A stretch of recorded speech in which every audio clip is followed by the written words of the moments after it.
5 मिनिटात 25 बातम्यांचे सहप्रायोजक आहेत defence career academy, Chhatrapati Sambhajinagar व कोल्हापूर।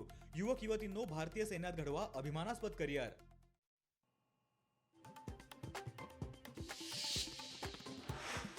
मुंबईतील पोलीस वसाहतींच्या पुनर्विकासासाठी धोरण तयार करणार, अपर मुख्य सचिवांच्या अध्यक्षतेखाली समिती नेमणार, मुख्यमंत्री फडणवीसांचा मोठा निर्णय।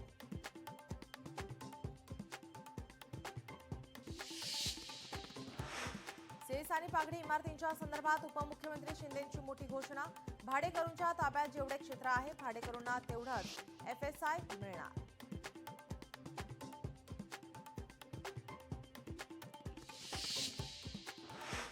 मुंबईतील ओसी नसलेल्या 20,000 इमारतींना मिळणार दिलासा, सुधारित भोगवटा अभय योजनेची उपमुख्यमंत्री शिंदेंची घोषणा।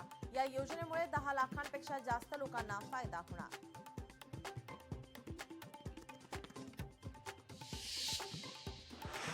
पुणे न्यायालयाकडून गुंड निलेश घायवळ फरार घोषित, निलेश घायवळची संपूर्ण मालमत्ता जप्त होण्याची शक्यता।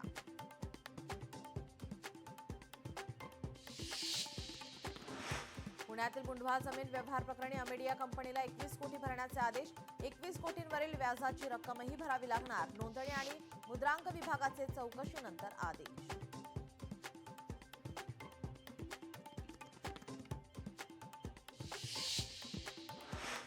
नाशिकच्या त्र्यंबकेश्वरमधील मुलं विक्री प्रकरण, 3 मुलांना बेकायदेशीरपणे दत्तक घेण्यात आल्याचं समोर, महिला आणि बाल विकास समितीचा अहवाल प्रशासनाला सादर।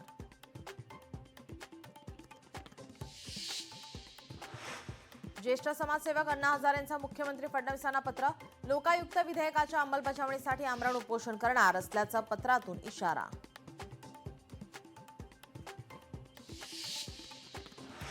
पुण्यातील नवले पुलावर भीषण अपघात, 2 रिक्षा समोरासमोर धडकल्या, अपघातात काही जण जखमी असल्याची माहिती।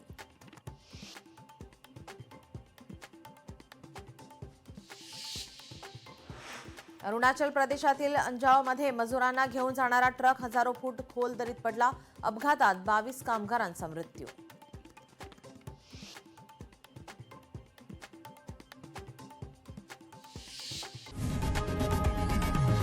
लोकशाही मराठी ऐका, पहा, जागरूक रहा।